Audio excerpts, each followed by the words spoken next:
Welcome to the channel, everyone. I'm Skratch. Hope you guys are having an amazing day. This is another Raid Shadow Legends video, guys, and it's been a while since I've actually made a video on this series. I am talking about the best epic champion in the game, the #1 epic champion in the game for this month, at least on my account, guys. So I just want to share this champion with you. I know the majority of you guys are very familiar with what the champion can actually do. I am talking about the one and only MISTRIDER DAITHI. Super amazing epic champion, guys, and he is mainly a damage dealer. Now, honestly, I love seeing this champion getting extra turns constantly without even using Relentless, right? It's all about what he can actually do with the skills. So let me just start with the very beginning. He's a Force Affinity champion. He has pretty decent stats. To be honest, I would like to see a bit of more attack. Right there, we only have 1,376. The survivability is decent. The speed is pretty low at 97 speed. But I'm going to show you how I managed to defeat the toughest stage in the Curse series with MISTRIDER DAITHI. To be more specific, with two MISTRIDER DAITHIs, right? With the A1, Briar Arrows attacks one enemy, has a 50% chance of removing one random buff from the target. Also, has a 10% chance of granting this champion an extra turn. So you can actually use this skill multiple times. As long as that 10% chance procs, you're going to be able to get 2, 3, even 4, 5 turns back to back to back, which is actually pretty nice. Then you have the A2. Squall of Shafts attacks all enemies, has a 100% chance fully booked to land the defense down for 2 turns, grants an extra turn if a 60% defense down debuff is placed on all enemies by this skill. So the main thing with this champion, guys, you do want to have some accuracy to ensure that he is going to land the defense down. This will be on a 4-turn cooldown fully booked as well, but getting all of the extra turns will be very helpful. Then you have the A3. Hunt of the Mist, which is actually super nice because he brings his own increased attack and his own increased accuracy buff for 3 turns, and then grants this champion another extra turn. So I think we should call him Mr. Extra Turn because everything gives him extra turns. This will be on a 4-turn cooldown fully booked. And right here, guys, the aura increases ally accuracy in all battles by 40. Now, of course, if you are early game, mid game, you can use this champion in many different areas. He's an absolute beast in the faction wars. Unfortunately, I don't have that faction open today to show you what he can do, but I am using him in the Sylvan Watcher script. I think I'm using both of the copies actually because I have 2 built at 60. You can use him in dungeons if you need it early on.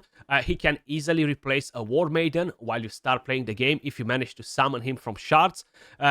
You can use him in Arena as a nuker. Of course, not in the highest tiers of Arena, so I'm not really going to pretend that I'm going to bring him in Gold 5 and I'm going to demolish all of these teams. Yes, you will find weak teams in here as well, but let's be honest, he's not really going to put them to sleep. But he's still a pretty good epic champion. Now, when we are talking about the toughest stage in the game, guys, I'm talking about this one right here. If you head over to Sintranos on hard mode, you guys will understand the pain. And no, I am not talking about the 2 Harimas, even though I will have to say that the toughest challenge for me on this stage was to beat the last wave, which should be the easiest one out of the 3 of them. I don't know, I've just had so much bad RNG. You can only use Force epic champions versus this stage, but I want to show you the true power of MISTRIDER DAITHI. First, I'm quickly going to walk you through the builds just to kind of like get a better understanding. So as I mentioned, I have 2 of them built. This is the very first build right here. I am a bit low on accuracy, unfortunately, because, hey, I do need to bring in all the damage to be able to kill all of the enemies in there. We have Double Taras, we have Steltas, we have Marichkas, we have Krokmars, we have Sulfurians, we have all of the crazy champions, right? So these are his total stats built on a lethal and a speed set. I do need to have a fairly decent amount of speed as well. I can't really go too slow on him for what I'm using him. So these are the stats right here. 45k HP, 6000 attack, 2.9k defense, 231 speed, full crit rate, 280 crit damage. Now I do have, of course, my Curse series Ignore Defense maxed, And seems like I have 4 speed as well, which I actually forgot about. But this is actually very helpful in the Curse City. So if any of you guys are trying to push on hard mode in the Curse City, if you are working on your Great Hall, on the area bonuses, make sure this is the priority for pretty much every content, you know. So these are the stats on the first build. In terms of a blessing, I have Phantom Touch. This is one of the better options, to be honest. Now, if I would have him at 6-star, there is no doubt that Crushing Ran will be the ultimate GOAT blessing, okay? Super powerful blessing. You can, of course, run Haven Cast if you're going to be able to bring in a lot of buffs. But I only have a 1-star blessing, and honestly, it's pretty irrelevant as it is. It's not really giving me much, right? We have a bit of HP, no attack, and we have a 15% chance to inflict bonus damage, which, hey, if it procs, I'll take it, you know what I mean? In terms of masteries, I have offense and I have support.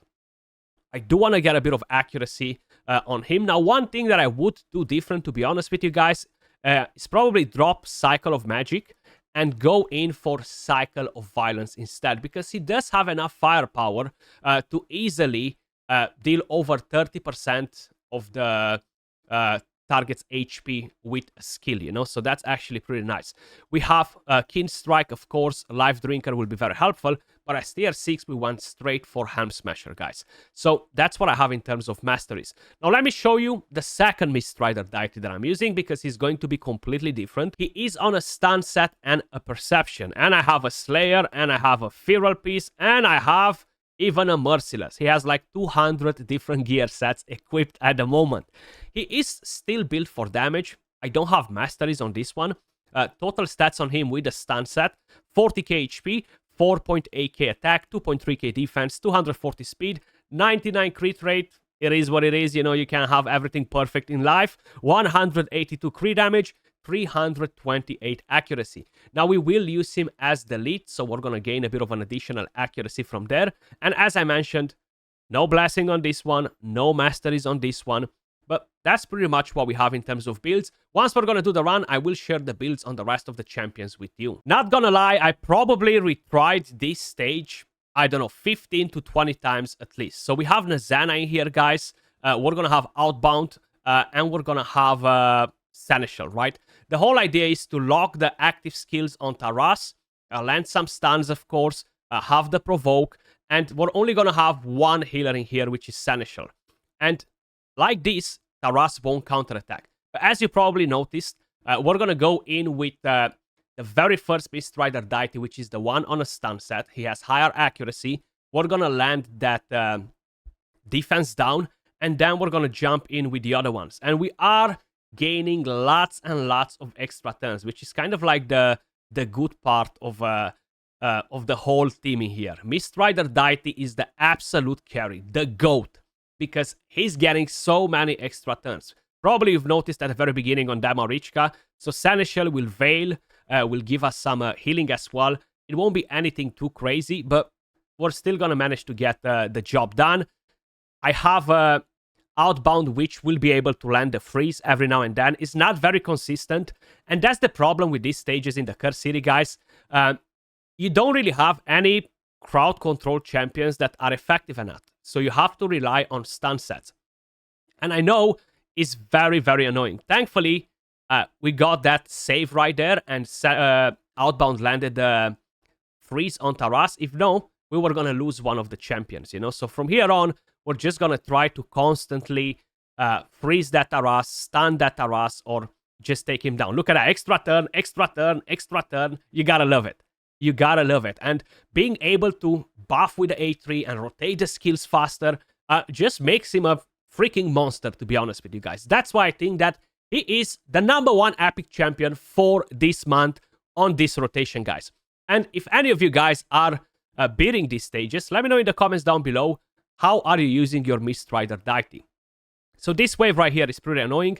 We want to put a decrease attack because Outbound will have a higher chance to land the block active skills. We got lucky this time around because it landed on the Krokmars. Usually is a bit more painful. Defense down with Mistrider deity. You're getting that extra turn because you landed on everybody. And look at that, 134k damage with his A2. We instantly knocked out that Sulfurian.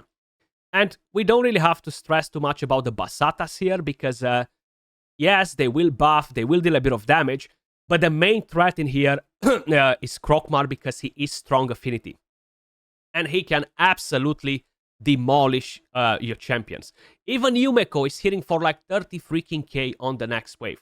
That's what was happening mainly with my team.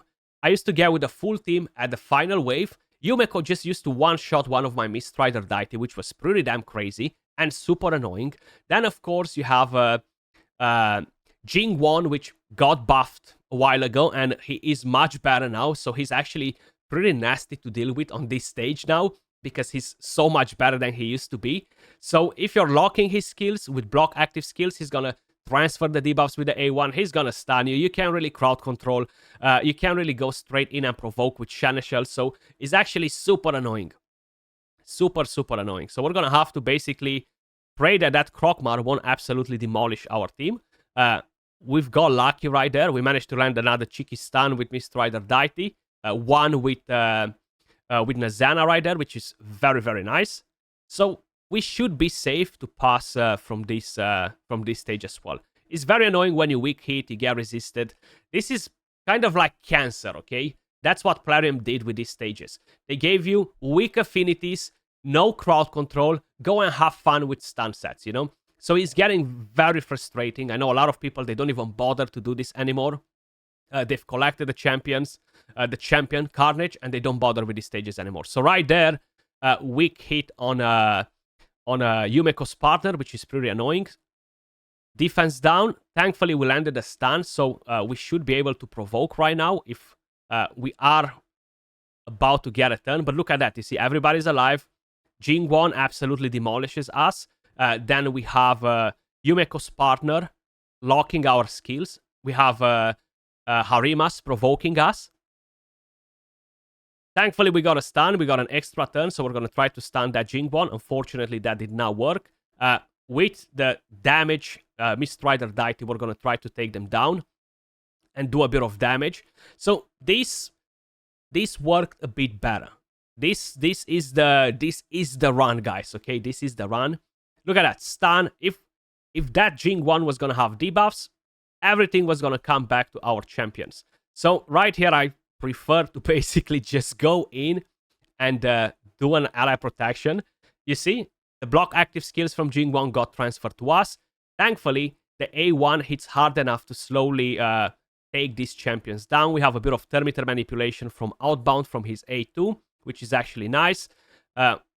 We can't really provoke there because she has the Veil on, so that's going to be pretty irrelevant. But that's fine because we will take her down, and he removes those buffs with the A1. It's not 100% chance, but when it happens, guys, and it's very helpful. Now look at that. We have Mistrider Deithi with 1.3 million damage. Then we have the second one with 500,000 damage, and he doesn't even have masteries or a crazy build. And the rest of the champions, of course, they were here just for moral support and to sustain the team. It took us 5 minutes and 45 seconds to beat this painful stage, 168 turns, but Mistrider Deithi is the absolute GOAT. Let me just quickly show you the builds on the other three champions. So we have Nazana, guys. I decided to build her on a stun set and a stone skin. Initially in the past, I did not have her on a stone skin, but this time around, I was getting so frustrated with that Taras constantly stunning her. So I decided to give her a stone skin set, and like this, she's gonna be able to rotate a bit faster, don't stay stunned for 2 turns and crazy things like that. The main thing that I prioritized on her is speed, accuracy, and of course, a bit of survivability does help quite a bit. So we have 75k HP. I do have a 1-star blessing on her, 3.2k defense, 269 speed, 313 accuracy. I do have masteries on her, and I have fearsome presence to increase the chance to land the stun. Blessing, of course, we have emergency heal. She will buff a shield with her A2. Then we have Seneschal built on a bolster set. Bolster sets will be very important, guys. They can be stripped, and of course, they will work as a regeneration set. On him, you just want accuracy and survivability. The more HP, the better. I have 83k HP, 4.3k defense, 256 speed, 304 accuracy. But with the aura from Mistrider Deithi, I have 40 more accuracy. No masteries on him. And then we have Outbound. Again, he is on a bolster set. The main reason why I had him on a bolster set from the beginning is because I did not have Nazana on a Stone Skin set. And I just wanted to ensure that none of my champions will get killed by the double Taras hit, you know? So I played it a bit differently. You can definitely use this champion on a stun set. It will work just fine. Total stats on him: 83k HP, 3.6k defense, 256 speed, 350 accuracy. So you want him to be the second fastest after Nazana because of this skill right here. Block active skills, the chance will increase on targets under decrease attack. And Nazana will land decrease attack. So they kind of like go hand in hand. No masteries on this champion either. Now, one thing that I quickly want to check, actually, best teams. So if you are paying attention, everybody's using Mistrider Deithi. Pretty much all of the top teams are running double Mistrider Deithi. Let's see the global that was just from my clan. Mistrider Deithi, double Mistrider Deithi, Mistrider Deithi, triple Mistrider Deithi, double Mistrider Deithi, triple again, double, double. That's how it goes, guys. That's what a Mistrider Deithi can do. That was all for this video. Let me know your thoughts in the comments down below. Where exactly are you using Mistrider Deithi? And actually, that's not everything for this video, because I do want to share with you another quick thing right here. I gotta tell you, it was perfect. Perfect. Everything, down to the last minute details. Saf actually made a video on a clan boss team. I think was going on a crazy ratio. And Mistrider Deithi was part of that team. And just to kind of like get a better grasp, 42 million in clan boss. Now you can see the title from the video right here. Feel free to check out the video if you are interested to build a similar team like that. But definitely a pretty solid champion, and he can do wonders in many different areas. As usual, appreciate all of you guys watching. Much love, and I'll catch you all in the next one. Peace.